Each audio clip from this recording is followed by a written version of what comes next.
المرسلين وعلى آله وأصحابه أجمعين. اللهم رب اشرح لي صدري ويسر لي أمري واحلل عقدة من لساني يفقهوا قولي ولا حول ولا قوة إلا بالله العلي العظيم. اللهم لا سهل إلا ما جعلته سهلا وأنت تجعل الحزن إن شئت سهلا. ربي يسر ولا تعسر وأتمم بالخير. أما بعد. Alhamdulillah, bersyukur kepada Allah Subhanahu wa taala kerana dengan limpah dan kurnianya pada malam ini kita ada satu kuliah khas yang bertajuk campur tangan tasawuf di dalam urusan agama. Tajuk yang diketengahkan ini adalah daripada sebahagian daripada perbahasan ataupun tajuk-tajuk yang saya ambil di dalam kitab Al-Bid'ahul Munkarah. Al-Bid'ahul Munkarah yang dikarang oleh Dr. Wahbah Zuhaili, salah seorang ulama di Syria. Dia bermazhab Maliki. Dan buku ini kalau siapa-siapa yang, saya rasa sebahagian daripada kita dah ada terjemahan dia, kerana pada lebih kurang 15 tahun yang lepas buku ini telah diterjemahkan oleh guru saya, iaitu Ustaz Ahmad Nasruddin Ismail yang berada di Taman Inggerik. Dia telah terjemahkan buku ni. Jadi Dr. Wahbah Zuhaili ketika membahaskan itu tasawuf ini, beberapa perkara yang dia telah sebut dan juga kebimbangan yang dia lahirkan daripada kumpulan yang muncul sejak akhir-akhir ini, yang mana sebahagian daripada amalan perbuatan tindakan mereka itu secara terang dan jelas bertentangan dengan syariah Islamiah yang dibawa oleh Nabi Muhammad sallallahu alaihi wasallam. Dia kata di sini, at-tasawwufu ilmun tu'rafu bihi ahwalu tazkiyatin nufusi. Tasawuf itu adalah ilmu yang dikenali dengan keadaan hal-hal untuk membersihkan hati. Yang tu memang betul lah. Kalau tasawuf di atas tujuan untuk membersihkan hati kita daripada sifat-sifat yang dikeji, sifat-sifat mazmumah, takabur, riya, sum'ah, wujub dan sebagainya, maka ilmu tasawuf yang macam tu diterima dan diperakui. Wa tasfiyatil akhlaqi, dan juga untuk memperbaiki akhlak. Sebab Nabi Muhammad sallallahu alaihi wasallam diutuskan untuk memperbaiki akhlak manusia. Bu'istu liutammima makarimal akhlak. Aku diutuskan untuk menyempurnakan akhlak. Daripada akhlak budi pekerti, perangai manusia yang tak baik, maka diperbetulkan. Jadi kalau tasawuf dengan maksud yang tu, maka diterima. Dia kata, dan juga wa ta'mirul zahiri wal batini li nailis sa'adatil abadiyah, dan menghidupkan, maknanya jiwa kita. Jiwa kita sama ada, dia kata di sini di sudut zahir, zahir dan batin, untuk mencapai kebahagiaan yang abadi, yang kekal abadi di akhirat. Yang tu tasawuf yang sebenarnya, nak baiki lahir dan juga dalaman.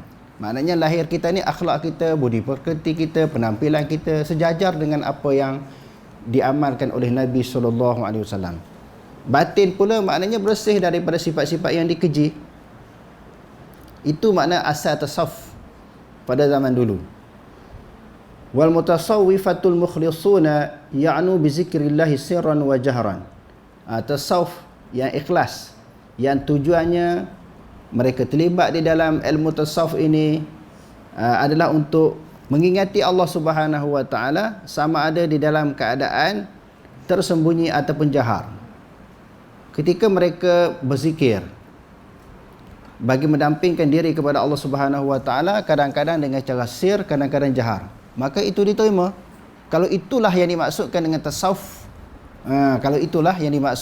tasawuf, wala ma'ni'a min dzalika, kerana tidak ada tegahan sama ada nak zikir dengan sir ataupun jahar, tidak ada tegahan. Li'anna al-ulama al-islami qarraru afdaliyatil jahri bizikri, qarraru afdaliyatil jahri bizikri, kerana ulama memperakui tentang afdaliyah, maknanya afdalnya kebaikan zikir secara jahar. Bila zikir secara jahar ini idza khala min ar-riya'i awil iza'il musallin. Apabila sunyi daripada riak, boleh zikir kuat. Kita duduk seorang-seorang kan? Sunyi daripada riak au iza'i musallin ataupun menyakiti orang sembahyang. Maka kita berzikir dengan kuat, bukan ada orang sembahyang di hadapan kita, di sekeliling kita. Yang tu harus. Au qari'in ataupun mengganggu orang yang sedang baca Quran. Yang tu tak boleh. Ataupun au naimin ataupun orang yang sedang tidur. Kalau sunyi daripada perkara-perkara tersebut, maka zikir dengan kuat itu boleh. Ulama memperakuinya. Dia kata wala mani'a min zalika li anna al-ulama al-Islam qarraru, telah menetapkan tentang afdal zikir jahar apabila sunyi daripada riak ataupun menyakiti orang yang sedang sembahyang ataupun mengganggu orang yang baca Quran ataupun mengganggu orang tidur. Liqaulillahi ta'ala, kerana firman Allah Ta'ala, innamal mu'minuna alladhina idza dzukirallahu wajilat qulubuhum, hanya sahaja orang yang beriman itu apabila disebut nama Allah gemetar hati. Jadi orang sebut nama Allah Ta'ala, dia gemetar hati. Itu ciri orang beriman. Bukan dia sendiri sebut lagi. Kalau dia sebut lagilah gemetar hati lantaran takut kepada Allah. Wa idza tuliyat 'alaihim ayatuhu, apabila dibaca kepada mereka ayat-ayatnya, yakni ayat-ayat Allah, zadathum imana, maka bertambahlah iman mereka. Wa ala rabbihim yatawakkalun, dan kepada Tuhan mereka berserah diri. Tengok dalam ayat ni suruh kita sentiasa berzikir dan juga membaca ayat-ayat Quran supaya dapat meningkatkan iman kita kepada Allah, keyakinan, kepercayaan kepada Allah. Rawal Bukhari an Abi Hurairah radhiyallahu an qala, dalam satu riwayat, di dalam satu hadis yang sahih yang diriwayatkan oleh Imam Bukhari, qala Rasulullah sallallahu alaihi wasallam, telah bersabda Rasulullah sallallahu alaihi wasallam, yaqulullah, Allah Taala berfirman. Maknanya hadis apa? Hadis qudsi. Yang firmannya daripada Allah Subhanahu wa taala, ilham daripada Allah, diterjemahkan maksudnya daripada Nabi sallallahu alaihi wasallam. Dia ada perbezaan Quran, hadis Nabi dan juga hadis qudsi. Yaqulullah ana 'inda zanni 'abdi bi. Dia kata aku mengikut sangkaan hamba-Ku. Ana ma'ahu idza dzakarani. Aku bersama dengannya apabila dia mengingatiku. Fa in dzakarani fi nafsihi, apabila dia mengingati aku di dalam dirinya, zakartuhu fi nafsi, aku akan ingat kepada dia di dalam diri aku. Maknanya siapa-siapa daripada kalangan hamba-hamba Allah yang sentiasa zikir kepada Allah, ingat kepada Allah Ta'ala, Allah Ta'ala pun ingat kepada diri dia. Jadi nak bagi supaya Allah Ta'ala ingat kepada kita, sentiasa zikirlah kepada Allah. Zikir tadi dia dah sebut sama ada secara sir ataupun jahar, pelan ataupun kuat. Kuat boleh tetapi jangan mengganggu orang. Contohnya kita zikir seorang-seorang. Ulama kata boleh. Jadi tetapi kalau dalam Al-Quran, uzkurullah fi nafsika tadarruan wa khifatan wa dunal jahri. Tapi kalau yang afdalnya zikir ni depan orang ke ataupun di belakang orang, yang afdalnya Quran kata di dalam keadaan sir. Sebab Allah Ta'ala dengar semua, sama ada kita zikir pelan ataupun kuat. Jadi yang afdalnya Quran sebut itu zikir sir. Dia kata wa in zakarani fi mala'in zakartuhu fi mala'in khairum minhu fi mala'in khairin minhum. Kalau dia seseorang itu berzikir dalam khalayak ramai, maka aku pun menyebut nama dia kepada di khalayak ramai juga, iaitu di sisi malaikat-malaikat Allah, di sisi malaikat-malaikatnya. Kalau kita sebut zikir dalam ramai-ramai ni, Allah Ta'ala pun sebut nama kita di depan para malaikat yang ramai. Wa zikru fil mala'i la yakunu illa an jahrin. Dia kata zikir di khalayak ramai ini tidak berlaku melainkan zikir kuat. Sebab itu sebahagian ulama mengharuskan zikir kuat dengan syarat yang disebutkan tadi. Dengan syarat yang disebutkan tadi apa dia? Maknanya sunyi daripada riak, menyakiti orang yang sedang sembahyang, mengganggu orang yang sedang baca Al-Quran, ataupun mengganggu orang yang tidur. Fa in iltazamal mutasawwifatu ma jaa fil Qur'ani was sunnati. Sekiranya golongan tasawuf beriltizam, berpegang teguh ma jaa fil Qur'ani was sunnati, sesuatu yang datang daripada Quran dan sunnah. Hak ni tasawuf yang betul. Dr. Wahbah Zuhaili ni ulama yang bermazhab Maliki, dia masih berada di dalam mazhab. Dia bukan ulama yang terkeluar daripada mazhab. Dia kata sekiranya golongan tasawuf beriltizam, berpegang teguh dengan Quran dan hadis, fala i'tirada alaihim, tidak ada bangkangan, tidak ada pertikaian kepada mereka. Sebab itu Syekh Zabidi di dalam kitabnya Ithaf Sadatil Muttaqin, syarah kepada Ihya Ulumuddin, jilid yang kedua, dia sebut bahawa golongan Ahlus Sunnah wal Jamaah terbahagi kepada tiga. Pertamanya golongan Ahlul Hadis, yang mana sumber mereka adalah Quran dan hadis. Ahlul Hadis ini juga mereka adalah termasuk sebahagian daripada Ahlus Sunnah wal Jamaah. Yang keduanya Asy'ariyah dan juga Maturidiyah, mereka ini juga Ahlus Sunnah wal Jamaah. Yang ketiganya dipanggil Ahlul Wujdan wa Tasawuf, iaitu golongan tasawuf.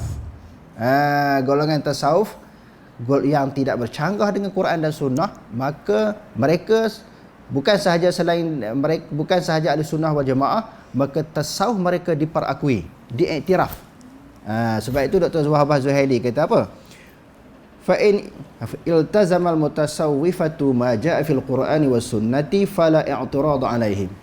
Sekiranya golongan tasawuf berpegang teguh dengan ajaran Quran dan sunnah, tidak ada bangkangan pertikaian kepada mereka. Wa amma in taghalla ba'duhum, adapun jika sekiranya sebahagian mereka itu melampau daripada ajaran yang ada dalam Quran dan hadis, melampaui had, melebihi di dalam mereka beramal, mereka melampaui ataupun melebihi daripada apa yang ada dalam Quran dan hadis. Faqala bi fikrati wahdatil wujud awil hululi wal iltihad, berfikiran berpegang dengan wahdatul wujud. Apa dia? Bermakna anna Allah Ta'ala qad halla fi jami'il ajza'il kaun. Allah Ta'ala ada di mana-mana tempat. Tengok orang ni Allah, pokok Allah, rumah Allah, tengok binatang Allah. Allah Ta'ala ni berkata-kata. Tengok yang ni tak betul lah. Kalau tasawuf yang macam tu salah. Au bimakna annal makhluk ainul khaliq. Makhluk itu maknanya jelmaan Allah Ta'ala. Makhluk itu jelmaan Allah. Dengan pemikiran wahdatul wujud yang tu salah. Kalau tasawuf dia masuk unsur-unsur tu. Sekarang ni kan ada orang boleh terima kan, yang dipanggil apa dia, golongan batin, ma'rifat, hakikat. Golongan-golongan batin bahayalah tu, kerana perbuatan, tindakan, amalan mereka secara terang dan jelas bertentangan dengan ajaran Quran, bertentangan dengan apa yang dibawa oleh Nabi SAW.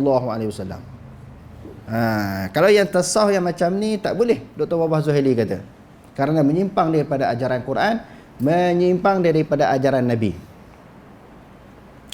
Awistawraqa fi ba'di syatahati al-mukaffarah kal qawli bi annahu huwa Allahu awil haqqu, ataupun dia fana, tenggelam. Kadang-kadang duduk dalam suasana zikir, dia tenggelam, jadi fana, sehingga mengungkapkan perkataan-perkataan yang boleh menyebabkan mereka jadi kufur. Boleh menyebabkan perkataan mereka itu menjadi kufur. Bi annahu huwallah, akulah Allah. Kan ada golongan tasawuf dulu. Kalau tuan-tuan baca di dalam Fikrus Sufi, di antara pemikiran-pemikiran tasawuf, bila dia dah tenggelam, fana, ketika dia berzikir kepada Allah, ketika dia sedang beribadah kepada Allah, Allah ada dalam diri dia, Allah ada di dalam poket dia. Dialah Allah. Yang tu sesat. Awil haq, akulah yang hak tu adalah aku. Aw syai'in mabda'il tauhidi, ataupun sesuatu yang bertentangan dengan dasar-dasar tauhid ataupun akidah. Kalau tasawuf yang bawa macam tu salah. Tasawuf yang bawa macam tu maknanya tasawuf yang tak belajar syariat. Terus mengaji tasawuf tanpa belajar akidah dengan betul, tanpa mempelajari ilmu fiqh. Terus masuk tasawuf ni orang nak dekat pada Allah Ta'ala, nak ambil jalan pintas untuk mendampingkan diri dengan Allah. Sekarang ni makin menjadi bercambah-cambah, dibawa oleh mana-mana ramai daripada kalangan tokoh-tokoh. Yang ni yang kita susah hati, yang kita bimbang. Jadi ajaran Nabi ni makin lama makin ditinggalkan. Seolah-olah zikir-zikir, doa-doa, selawat-selawat yang diajar oleh Nabi itu tidak lengkap, tidak sempurna, tidak dapat mendampingkan kita kepada Allah. Sehingga kita terpaksa ambil satu zikir, satu doa, satu selawat lain daripada apa yang Nabi ajar. Yang pertamanya, seolah-olah yang Nabi bawa tu tak sempurna, tak okey, tak kemas lagi. Itu yang pertama. Yang keduanya, seolah-olah ajaran Nabi ini tak dapat mendampingkan seseorang dengan Allah. Nak kena ambil suatu amalan baru, doa lain yang daripada yang Nabi ajar, zikir lain. Tapi kalau doa-doa yang berkaitan dengan urusan keduniaan, harus kita berdoa walaupun Nabi tidak berdoa demikian. Sebab hajat Nabi tentang urusan dunia tak sama dengan hajat kita. Kita boleh doa. Yang dimaksudkan di sini iaitu zikir-zikir, selawat-selawat, ibadat-ibadat yang tak pernah diajar oleh Nabi dan para sahabat. Jadi macam hak Nabi ajar tu, Rasulullah diutuskan oleh Allah Ta'ala 23 tahun. Termasuk apa yang disampaikan oleh Rasulullah berkaitan dengan akidah, berkaitan dengan hukum fiqh, berkaitan dengan akhlak tasawuf, tak pakai lah. Tak jadi apa ni. Macam mana dikatakan laqad kana lakum fi rasulillahi uswatun hasanah. Sesungguhnya pada diri Rasulullah adalah merupakan ikutan yang paling baik. Au qala bi isqatil faraidi, ataupun dengan dakwaan gugurnya hukum syariat. Fardu faraid maknanya fardani faraid, kewajipan-kewajipan gugur bila seseorang itu sampai kepada satu martabat, suatu maqam, suatu kedudukan yang tinggi, maka amalan-amalan yang fardu ini jadi gugur. Tak boleh, salah. Dan ada sebahagian daripada ajaran sesat yang berpegang demikian. Mereka berdalilkan kepada ayat Al-Quran, wa'budullaha hatta ya'tiyakal yaqin. Sembahlah Allah Ta'ala sehingga datang keyakinan. Kami dah yakin, tak payah sembahyang, tak payah puasa, tak payah buat ibadat-ibadat lain. Kami dah yakin betul-betul kepada Allah. Sebab tu maknanya jahil ambil petik-petik ayat Quran hadis secara zahir, tanpa tengok tafsiran huraian para ulama. Sehingga datang hatta ya'tiyakal yaqin. Ulama-ulama tafsir kata hatta ya'tiyakal maut, sehingga kamu mati tak payahlah buat ibadat. Yakin di situ dengan maksud mati, tak payah buat ibadat, sembahyang, puasa, zakat, haji, semua tak payah. Bila datangnya satu keyakinan. Jadi golongan tasawuf yang menyimpang ini, tarekat yang menyimpang, mereka menjadikan ayat tersebut sebagai satu dalil dan hujah untuk mereka meninggalkan kefarduan yang Allah Ta'ala fardukan kepada mereka.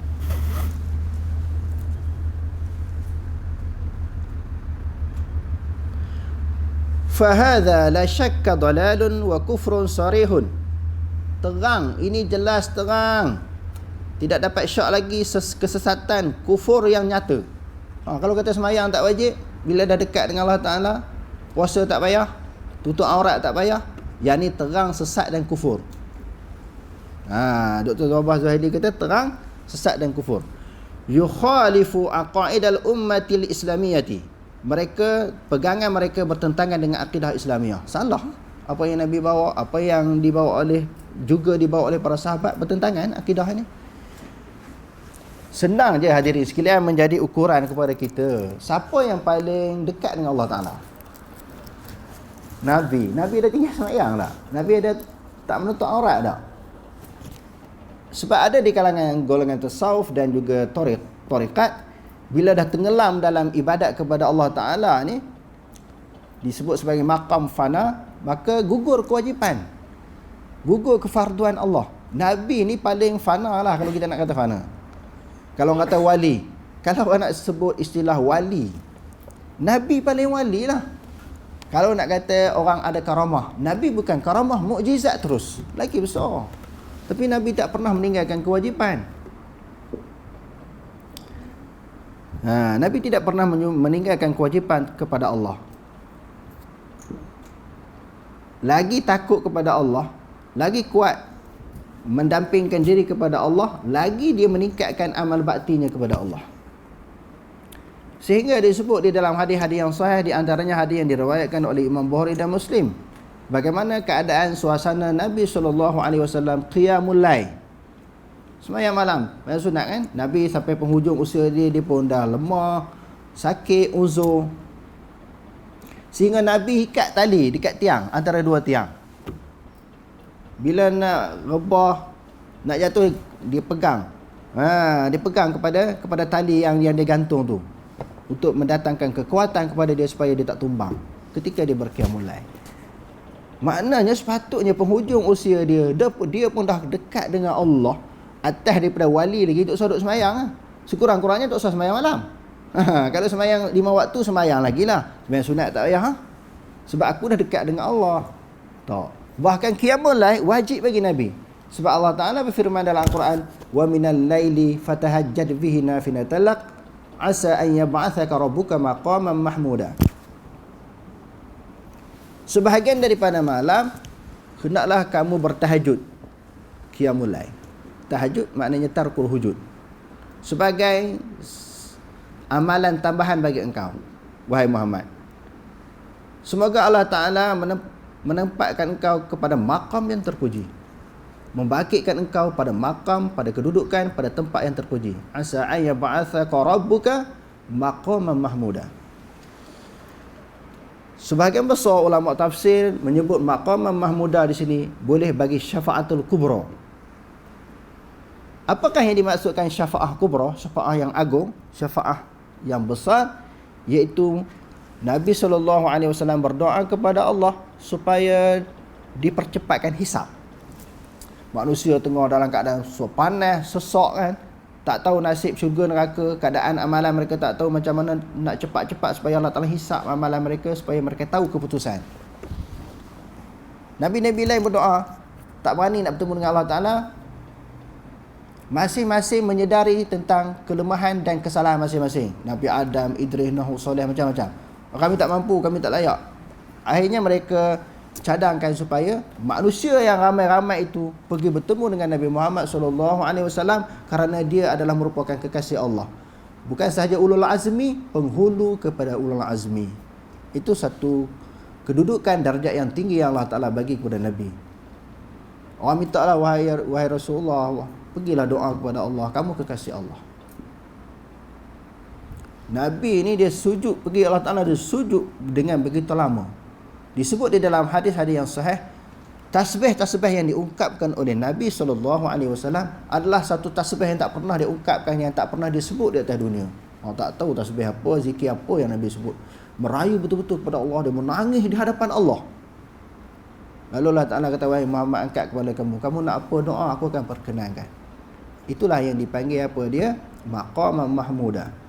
Nak cerita di sini, walaupun itu kemuliaan yang begitu tinggi, yang begitu agung, yang dikurniakan oleh Allah Ta'ala kepada Nabi, tidak menyebabkan dia merasakan segala kewajipan yang dibebankan kepada dia jadi gugur. Tak.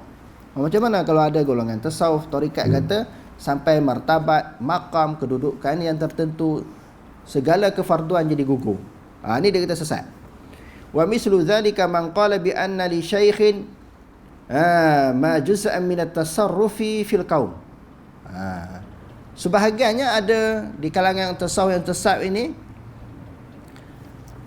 guru ataupun syekh ini ada bahagian di dalam penentuan Allah. Allah Ta'ala nak buat keputusan, kena ada pandangan syekh, kena ada pandangan daripada syekh. Maknanya syekh ni juga berhak, maknanya mencampuri urusan Allah. Allah Ta'ala nak buat keputusan, maknanya ada idea daripada syekh.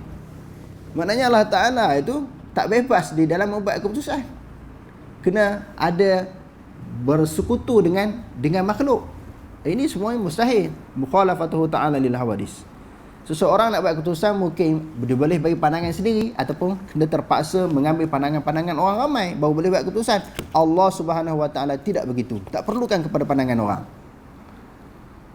Au bi annahu wasala ila martabatin nubuwah. Kecuali seseorang syekh ini dia sampai martabat kenabian. Kerana terlalu hebat, terlalu kuat zikir, terlalu lama berdamping dengan Allah Ta'ala sampai martabat kenabian, illa annahu la yuha ilahi, kecuali dia tidak diwahyukan. Kalau wahyu Nabi lah, Nabi ataupun Rasul kan, dia tak dapat wahyu, cuma dia Nabi yang tak dapat wahyu. Nabi apa tak dapat wahyu? Definasi takrif Nabi dengan Rasul pun tak faham. Nabi mesti dapat wahyu. Nabi seseorang lelaki yang diwahyukan Allah Ta'ala kepadanya, tetapi tidak wajib menyampaikan kepada orang. Rasul, seseorang lelaki yang merdeka, yang balik, yang Allah Ta'ala wahyukan kepada dia untuk diamalkan kepada diri dia dan untuk disebarkan kepada orang lain. Itu Rasul. Maka kalau dapat wahyu, mesti dia sama ada Nabi ataupun Rasul. Ni macam mana? Ada orang mendakwa Nabi tetapi dia tidak dapat wahyu Allah. Ini di antara ajaran-ajaran pegangan yang sesat yang dibentangkan dalam kitab ini. Au bi annahu yara muridihi min wara'i hijabin, ataupun dia nampak anak muridnya di belakang hijab. Sebab itu kalau tuan-tuan buka dalam Facebook, dalam YouTube, ada orang yang berceramah mendakwa guru dia, dan seseorang syekh boleh tahu nasib seseorang ini sama ada syurga neraka. Ada seorang wali Allah disebut dia tahu sebahagian daripada anak murid dia itu masuk neraka. Dia sebut masuk neraka.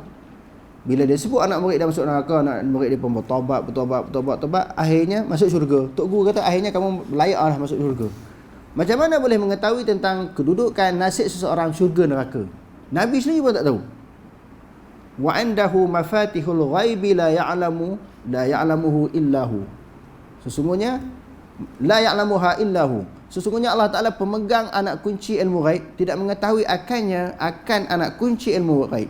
Mafatih, miftahani mafatih. Anak-anak kunci ilmu ghaib hanya dipegang oleh Allah, diketahui oleh Allah. Nabi pun tak tahu siapa syurga, siapa neraka. Macam mana kalau ada orang guru, syekh boleh mendakwa, dia boleh mengetahui nasib seseorang, sama ada nasib mereka di dalam syurga ataupun di dalam neraka. Au bi annahu idza arada asy-syaikhu syai'an arada Allah. Ataupun dengan dakwaan apabila berkehendak oleh seorang guru, Allah pun Ta'ala pun hendak begitu. Kehendak Allah berdasarkan kepada kehendak syekh ataupun guru. Au ja'ala surat asy-syaikh fi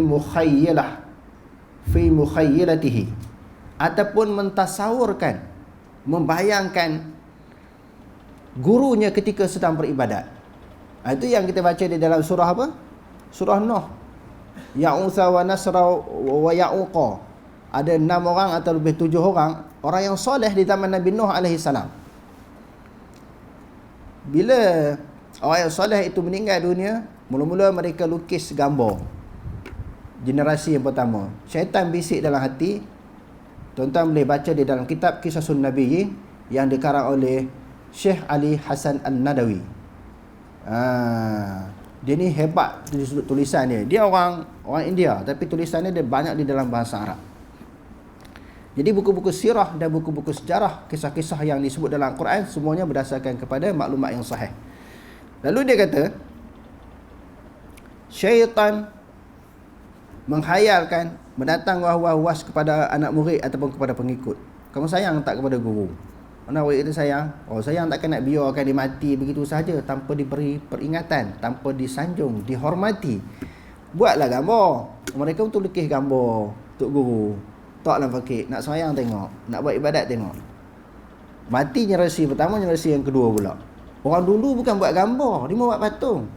Dia mau buat patung Tok Guru, patung Tok Guru. Ini tak betul dapat melahirkan kecintaan kepada Tok Guru. Kena buat patung baru betul. Generasi yang kedua buat patung pula. Mati generasi yang kedua, generasi ketiga, orang sembahyang bukan tak patung tu sembah Allah Ta'ala, tapi patung di depan. Sebenarnya orang dulu-dulu sembah patung tu. Mula-mula bila sembahyang buat ibadat tak tepi ataupun tak di depan, tak sembah Allah. Sampai generasi yang ketiga terus sembah patung. Tengok bahaya sikit demi sikit.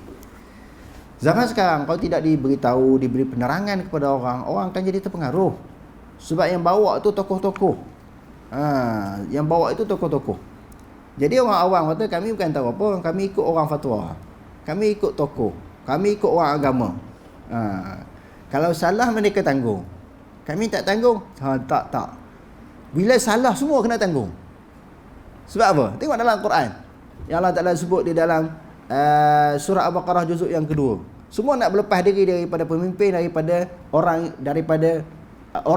yang diikuti.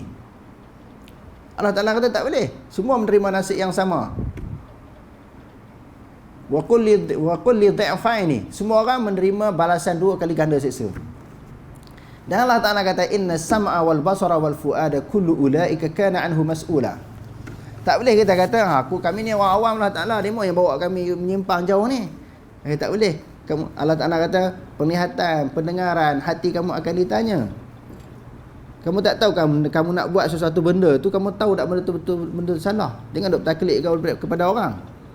Orang ramai buat macam tu, ya Allah. Tak boleh. Wa in tuti' aktsara man fil ardi yudilluka an sabilillah. Kalau kamu ikut orang ramai, Allah Ta'ala kata kamu akan disesatkan daripada jalan Allah. Kita nak bagi alasan apa kepada Allah? Allah Ta'ala suruh cari dalil. Qul hatu burhanakum in kuntum shadiqin. Datangkanlah dalil hujah kamu sekiranya kamu orang benar. Banyak kali Allah Ta'ala duk cerita jangan duk ikut kebanyakan orang, jangan taklid, buat sesuatu amalan dengan dalil. Ittabi'u ma unzila ilaikum min rabbikum. Ikutlah sesuatu yang diturunkan kepada kamu daripada Tuhanmu, iaitu wahyu Allah.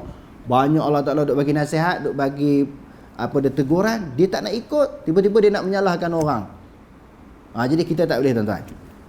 Nak taklid kepada orang tu, kita kena tengok. Kalau dia ada dalil, kita ikut. Bila ada dalil, kita ikut. Bukan dia panggil taklid, dia panggil ijma'. Mengikut sesuatu dengan dalil dan hujah. Kalau taklid, mengikut sesuatu dengan tidak ada dalil. Maknanya dia di antara ajaran tarikat atau tasawuf yang sesat ini, bila buat ibadat dia gambarkan, bayangkan kemunculan guru dia. Au asna'i solatihi, ataupun ketika sedang sembahyang. Duk sembahyang ni Allahu Akbar, duk teringat Syekh ada di depan ni. Syekh ni ada di depan dia ni. Dia khayal pemimpin dia, guru dia ketika dia sedang beribadat. Wa ja'alahu jisran aw wasilatan ila Allah. Menjadikan guru Syekh ini, kalau orang tarikat dia panggil khalifah dia ini sebagai jambatan untuk mendekatkan diri kepada Allah. Sebagai satu jambatan dan wasilah untuk mendampingkan diri kepada Allah. Maknanya seolah-olah kalau tak ada syekh, tak ada guru dia ni, maka tak boleh dekat diri kepada Allah. Jadi di manakah petunjuk Nabi? Di manakah ajaran yang ditinggalkan oleh Nabi? Dengan ajaran Nabi lah yang kita dapat mendampingkan diri kepada Allah. Wa nahwi dzalika minal mubalaghat, dan selain daripada yang demikian itu daripada sikap-sikap yang melampau. Melampau di dalam tarikat dan tasawuf. Fa hadza dhalalun wa syirkun, ini adalah suatu kesesatan dan juga syirik. Qala Syatibi ra'al qaumut taghalli fi ta'zim syuyukhihim. Lihat dia kata bagaimana golongan yang melampau terhadap guru mereka. Hatta alquhum bima la yastahiqunahu, sehingga mereka memberi gelaran-gelaran yang tak layak kepada guru mereka. Guru tak layak mendapat sesuatu gelaran tersebut, tiba-tiba diangkat, dilebihkan, ditonjolkan, diketengahkan, didewa-dewakan. Cukup banyak sekarang ni. Ustaz yang muda-muda dah dapat gelaran tuan guru, lepas tu pula boleh berani bercakap bagi fatwa ni, bagi fatwa ni. Lepas tu bila yang sedih kita tengok cara anak-anak murid menyanjungi, mendewa tuan guru tu, jadi pelik. Mereka tak rasa berbulu, rasa susah hati dengan penghormatan anak murid. Mendewakan mereka tu, mereka tak rasa susah hati. Cara cium, lepas cium tangan tu, cium perut pula, seolah-olah tok guru ni ada berkat macam Nabi lah pula. Kalau sahabat dulu memang berebut-rebut nak peluk Nabi. Ini seolah-olah macam syekh guru ni macam Nabi lah pula. Tapi hak di luar negara ni lagi teruk tuan-tuan. Sampai lepas berzikir cium kaki tok guru. Hak tu lah yang heboh sehari dua ni. Ajaran dia dihalalkan balik. Dulu diharamkan, sekarang dihalalkan balik. Yang saya duk fikir hari ini jadi susah hati.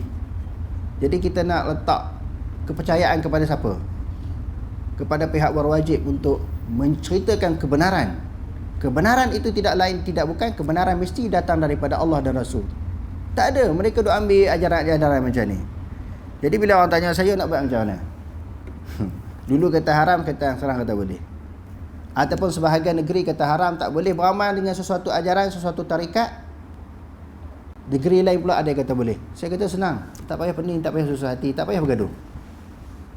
Pertamanya, sesuatu amalan yang kita nak beramal itu, kita tengok Nabi pernah buat ataupun tidak. Sebab syarat untuk diterima sesuatu ibadah, sesuatu amalan ada 3. Pertamanya beriman, ketiganya ikhlas, yang ketiganya muwafaqatun Nabi SAW. Sesuai dengan ajaran Nabi. Senang, ukur itu ukuran. Pertamanya, kita kena beriman, baru sah sesuatu ibadat. Yang keduanya kena ada ikhlas. Yang ketiganya sesuai dengan amalan Nabi. Tak sahlah kira fatwa boleh tak boleh. Terpulang. Fatwa nak kata boleh ke sesuatu amalan, tak boleh ke? Yang pentingnya sesuai tak dengan ajaran Nabi. Senang. Itu yang pertama yang kita kena faham. Dan yang kedua, sudah cukup untuk kita mendekatkan diri kepada Allah dengan apa yang telah ditinggalkan oleh Nabi. Yang ketiga, kalau tenging juga, keras kepala juga, degil juga, nak beramal juga, hak Nabi tak buat. Lepas tu, hak ajaran Nabi paling baik kita kata dia nak buat juga. Pergilah negeri-negeri yang halal, menghalalkan tarikat yang dia nak beramal ni. Kalau negeri A kata tak boleh, tak apalah, dia berpindahlah kepada negeri B. Sebab dia nak beramal juga dengan tarikat tu. Maknanya pindah negeri jadi halal lah. Pindah negeri ni jadi apa? Jadi halal lah untuk undang-undang negeri tu. Macam Menteri Besar Kedah kata apa? Menteri Besar Kedah dia mengharamkan judi dengan arak. Di sudut undang-undang agama dah jelas haram. Dalam Quran hadis terang. Tapi di sudut undang-undang negeri, dia kata di Kedah dibatalkan lesen judi dan arak. Ada orang teringin juga nak tagih arak, nak main judi, pergi negeri-negeri yang halal. Di sudut undang-undang halal lah, tak salah. Dia nak main judi, dia nak minum arak. Tapi jangan di Kedah. Begitu juga kiasan kepada orang-orang nak beramal tarikat-tarikat yang salah ini, pergi beramal negeri yang menghalalkan. Jadi tak salah, jadi halal kalau dia nak beramal juga. Cuma kita sebut, kena cek yang pertama, adakah ajaran dan amalan itu pernah dilakukan oleh Nabi dan para sahabat. Dia kata melampau di dalam meletakkan kedudukan yang tinggi kepada guru-guru mereka. Fal muqtasid minhum yaz'amu annahu waliyun lillah. Orang yang pertengahan, yang tidak melampau pun menganggap guru dia wali. Itu maknanya yang pertengahan, bukan yang syadid, bukan yang ekstrim, bukan yang melampau. Golongan tasawuf yang disebut oleh Dr. Wahbah Zuhaili, dia ni bermazhab, saya ulang sekali lagi, bermazhab Maliki, masih berpegang dengan mazhab. Dia bukan maknanya tokoh yang disebut sebagai Wahabi. Dia kata yang pertengahan daripada kalangan mereka pun menganggap guru ni mesti wali. Tapi saya dah beritahu di dalam pelajaran kita yang lepas, semua ni wali, semua kita ini. Sebab Allah Ta'ala kata, ala inna awliya Allahi la khawfun alaihim wa lahum yahzanun alladhina amanu wa kanu yattaqun. Ketahuilah, wali-wali Allah Ta'ala tidak ada ketakutan dan kebimbangan kepada mereka di akhirat. Siapa wali Allah? Alladhina amanu wa kanu yattaqun. Orang yang beriman dan bertakwa itulah wali. Wali ni bukan seorang dua. Semua orang Islam yang beriman itu semua wali. A'zamu min fulanin. Guru dia wali, lebih mulia daripada, lebih besar, lebih agung daripada orang lain. Wa rubbama aghlaqu babal wilayah duna sairil ummah. Mereka menutup tentang kewalian ini hanya guru mereka sahaja. Orang lain tak layak jadi wali. Tadi kita sebut sedih siapa dia? Wali ni semua orang layak apabila seseorang itu mendampingkan diri kepada Allah dengan iman dan taqwa. Ila hadzal mazkur, melainkan yang beberapa orang yang mereka sebut, yang ni saja wali, yang lain tak. Wa huwa batilun mahdun wa bid'atun fashihah. Ini batil, semata-mata batil, bid'ah yang keji. Wa idza istashaba at-tasawwufu bil bid'il munkarah. Apabila menyertakan golongan tasawuf dengan perkara dengan bid'ah yang mungkar, kal khulwati bin nisa, seperti bersunyi-sunyian dengan perempuan. Ada kan orang duk zikir campur dengan perempuan sekali. Saya tengok dalam orang duk hantar, saya dua ni duk hantar dalam WhatsApp. Tarekat yang dihalalkan tu lah. Anak-anak murid ni perempuan salam cium tangan. Salam dengan guru dia perempuan. Cium tangan lepas tu cium kaki dah pula. Minta ramai daripada kalangan orang Islam yang faham benda ni kena terangkan tentang bahaya tarekat ini. Kalau maknanya dibenarkan untuk diamalkan, suatu hari nanti itulah suasana keadaan di negara Malaysia ni. Orang akan cium kaki tok guru. Boleh bersalaman antara anak murid dengan guru, lelaki perempuan. Dah halal. Itulah ajaran yang dibawa. Awiqtiranil halaqati zikri bit-tabuli wal mazamir. Ataupun jenis tasawuf dia kata, selain daripada berlaku pencampuran lelaki dan perempuan di dalam majlis, bukan yang duduk jauh-jauh, duduk dekat-dekat. Menyertakan halaqah zikir dengan main kompang dan gendang. Wasanjati, dan jenis-jenis bunyi-bunyian seperti sanjati ni, dua keping besi yang nipis lalu diketuk. Di negara Arab macam tu. Di Malaysia ni kompang lah kan. Itu bila mereka berzikir, mereka berselawat, mereka sertakan sekali dengan alat-alat muzik. Wal qafzi wa raqsi, dengan melompat dan juga menari. Benda ni di Syria pun banyak. Sebab tu Dr. Zawah Zali kata benda ni tak boleh, bahaya. Di Turki pun banyak. Di Chechnya banyak golongan-golongan Sufi yang macam ni. Di Malaysia dah mula nak masuk sikit. Dalam majlis zikir selawat mesti main kompang, mesti gendang, mesti sertakan dengan alat muzik. Lepas tu melompat, ada yang menari. Hak gerak badan sikit-sikit tu di Malaysia tu dah ada. Di luar negara sampai menari tu. Kalau macam di Turki, tuan-tuan tengok di musing tu berpuluh-puluh kali tak pening. Dia musing, bukan kata puluh kali, sampai beratus kali dia tak pitang. Dah jadi biasa. Ini di antara tarikat-tarikat yang menyimpang daripada ajaran yang Nabi bawa. Wal khuruju an tamassukil syakhsiyah, sehingga amalan-amalan mereka terkeluar daripada kesopanan seseorang. Maknanya tak bersopan, tindakan mereka tidak ada adab. Kana dzalika minal munkaratil muharramat, yang demikian itu adalah perkara-perkara mungkar yang diharamkan. Kalau ada dalam majlis zikir tu dengan apa dia kata, dengan alat-alat muzik, bercampur lagi perempuan melompat menari, itu suatu perkara yang mungkar yang diharamkan. Innani la uridu muadata ahadin, aku bukan nak bermusuh dengan orang, Dr. Wahbah Zuhaili kata. Sebab apa? Bila dia kata macam tu, orang tasawuf, orang tarekat akan marah. Hak duk tengok live ni makan marah lah ni. Kenapa tak boleh pula? Apa salahnya benda baik? Itu dia buat. Itu jawab soalan mereka kan. Apa salahnya benda baik? Dr. Wahbah Zuhaili kata, aku bukan nak bermusuh dengan mana-mana orang. Walakin uridun nusha, apa yang aku inginkan adalah memberi nasihat. Hatta yabta'idal maghruruna an ghururihim, sehingga orang-orang yang melampau dapat menjauhkan sikap melampau mereka itu. Orang-orang yang melampau menjauhkan diri daripada sikap melampau. Wa taqbalu 'audata ilal haqqi wal haqiqah, kembalilah kepada kebenaran dan realiti. Maknanya realiti yang sebenarnya, amalan bukan begitu. Hakikat yang sebenarnya bukan itu daripada ajaran Islam. Kembali kepada kebenaran. Wa tawafuq ma'a adabi syari'ati wal dawabitil ilmi wal fiqhi wa syari'ah, maknanya sesuai dengan adab-adab syariah. Adab syariah bukan menari ketika berzikir, bukan melompat, bukan disertakan dengan alat-alat muzik. Nabi tak pernah buat. Itu adab-adab syariah dan berdasarkan dengan ilmu, bukan buat pakai ikut-ikut orang. Ni banyak duk ikut orang ni. Buat sesuatu dengan ilmu, dengan maklumat. Walam yada'u majalan lin naqdi, supaya, dan aku harap mereka meninggalkan ruang bagi pertikaian, wa tahakkumil akharin, dan ejekkan orang lain. Orang kan ejek pemain je ni ke Islam.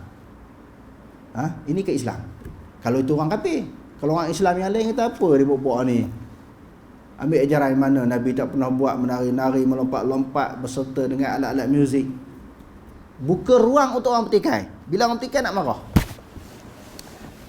Dr. Wahbah Zuhaili kata, aku menasihati, aku tidak memusuh dengan sesiapa pun. Apa yang aku cakapkan ni sebagai langkah nasihat supaya mereka menjauhi perbuatan-perbuatan yang bertentangan dengan syariat. Kembali kepada kebenaran berdasarkan kepada Quran dan Sunnah, kepada ilmu dan juga adab-adab syariah. Kalau buat, dia kata memberi ruang, membuka ruang untuk orang petikai, orang persendakan. Sekarang ni sekarang dah persenda. Sehingga pihak-pihak berwajib tidak dihormati oleh orang. Yang tu yang kita kesian, yang kita sayang kalau mereka menghalalkan tarekat ini. Mereka suatu badan yang ada autoriti untuk mengeluarkan fatwa, jadi masyarakat tidak heran.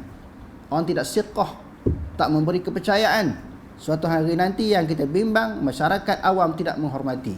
Jadi apa nak jadi? Mungkin kesilapan tu segelintir. Orang pukul semua majlis fatwa boleh pakai, tak boleh pakai. Fatwa je kita tak boleh pakai. Yang tu yang kita takut. Jadi maknanya kena cepat-cepat tarik balik, kekalkan maknanya keputusan fatwa asal kita salah. Kalau tak dikekalkan, maka kena halalkan Al-Arqam dan juga ajaran-ajaran sesat yang lain yang sama amalan mereka dengan ajaran tarekat ini. Kenapa Arqam diharamkan? Kan Arqam ni lebih baik di sudut ekonomi dia, membangun ekonomi orang Islam, ekonomi orang Melayu dia. Kenapa tak dihalalkan? Kenapa diharamkan Al-Arqam? Tiba-tiba tarekat ini pula nak dihalalkan. Jadi saya nak ulang lagi, tak cukup ke apa yang Nabi bawa? Nabi sebut, aku tinggal ajaran kepada kamu ini, siang jelas dengan terang, malam jelas dengan malam, dengan gelap. Maknanya siang malam itu tidak bercampur, tidak berlaku kemusykilan. Yang mana satu malam, yang mana satu tiang. Yang mana satu malam, yang mana satu tiang, yang mana gelap, yang mana terang. Tak bercampur. Maknanya terang ajaran yang Nabi bawa. Taraktukum bayda, aku tinggalkan kepada kamu ajaran Islam ini penuh dalam keadaan suci, murni. Jangan dicampur adukkan dengan berbagai-bagai ajaran. Tapi sekarang ni dah campur lah. Tak ada keaslian agama yang Nabi bawa. Wa ma ajmalu ma qala al-Imam Ahmad rahimahullahu li waladihi. Alangkah indahnya apa yang disebut oleh Imam Ahmad kepada anaknya. Ba'da an sahiba Aba Hamzatil Baghdadi As-Sufi. Setelah dia bergaul, bersahabat dengan Abu Hamzah Al-Baghdadi, Imam Ahmad ni dia duduk kawan dengan tokoh tasawuf yang hebat di Baghdad. Baghdad di Iraq kan, ibu negara Iraq. Masa tu Baghdad dah ada nama dia. Bila dia berkawan dengan tokoh tasawuf di Baghdad ni, Imam Ahmad dia bagi tahu kepada anak dia.